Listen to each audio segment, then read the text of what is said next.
Day to day inspired person episode 2ல நம்ம பார்க்க போறது யாருன்னு பாருங்க, ஜெஃப் பெசோஸ். ஸோ இவரை பத்தி தெரியாத ஆளே இருக்க முடியாது. ஏன்னா இவர் தான் அமேசானுடைய ஃபவுண்டர். 1964ல வந்து நியூ மெக்சிகோல வந்து ஜெஃப் பெசோஸ் பிறந்து அவரோட ஸ்டெப் ஃபாதரான மிகல் மைக்கில வளர்றாரு. அண்ட் அதுக்கப்புறம் 1986ல வந்து பாத்தீங்கன்னா பிரின்ஸ்டன் யூனிவர்சிட்டியில வந்து கிராஜுவேட் முடிக்கிறாரு. அண்ட் அவர் கிராஜுவேஷன் முடிக்கிற டைம்ல அமெரிக்கா வந்து கணினி மையமா மாறிட்டு இருந்த காலகட்டம் அது.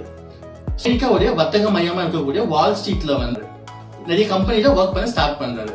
ஸோ அங்க ஒர்க் பண்ணிட்டு இருந்த டைம்ல தான் பாத்தீங்கன்னா அவருக்கு நிறைய எக்ஸ்பீரியன்ஸ் கிடைக்குது.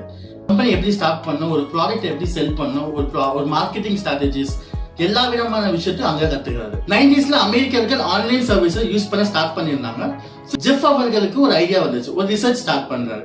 அந்த ரிசர்ச்சோட முடிவு மிகப்பெரிய ஷாக்கிங் இருந்துச்சு ஜெஃப் அவர்களுக்கு. என்னன்னா ஆன்லைன் சர்வீஸ் யூஸ் பண்றவங்க கூடிய சதவீதம் இன்க்ரீஸ் ஆயிருந்தது அமெரிக்கால. அங்க இருந்தது ஜெஃப் அவர்களுக்கு அமேசான் என்கிற நிறுவனம் உருவாக்கக்கூடிய ஐடியா கிளிக் ஆகுது.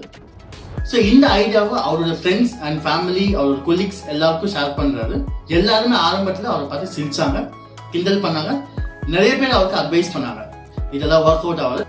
அந்த ஜெஃப் அவர்கள் இதெல்லாம் வந்து பெருசா எடுத்துக்காம அவர் மேல வச்ச கான்பிடன்ஸ்ல அவரோட ஐடியாவை முன்னோக்கி கொண்டு போயிட்டே இருந்தாரு. ஜெஃப் அவர்கள் முதல்ல அவரோட பிராண்ட் உருவாக்கணும்னு நினைச்சாரு.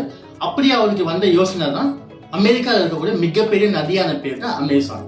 ஸோ அந்த பேர் அப்படியே அவரோட நிறுவனத்துக்கு வச்சுட்டாரு.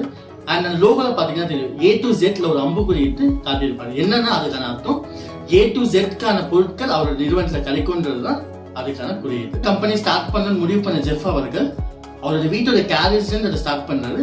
அண்ட் என்ன சேல் பண்ணலாம்னு முடிவு பண்றப்போ ஃபர்ஸ்ட் அவர் டிசைட் பண்ணது புக்ஸ். அப்படியே அவர் நிறுவனத்துல செல் பண்ண ரெண்டு பாத்தீங்கன்னா fluid concepts and creative analysis, இந்த ரெண்டு புக்கை ஃபர்ஸ்ட் சேல் பண்ண ஆரம்பிச்ச 30 நாள்ல 45+ கண்ட்ரீஸ்ல வந்து இவங்களோட சர்வீசஸ் ஸ்டார்ட் பண்ணாங்க, அமேசானோட சர்வீசஸ்.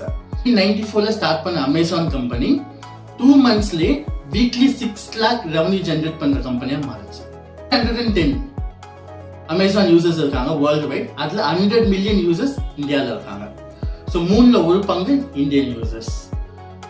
ஸோ நீங்களும் இவங்க கிண்டல் பண்றாங்க அவங்க கிண்டல் பண்றாங்கன்னு யோசிச்சுட்டு இருக்காம உங்களுக்கு என்ன தோணுதோ பண்ணிடுங்க.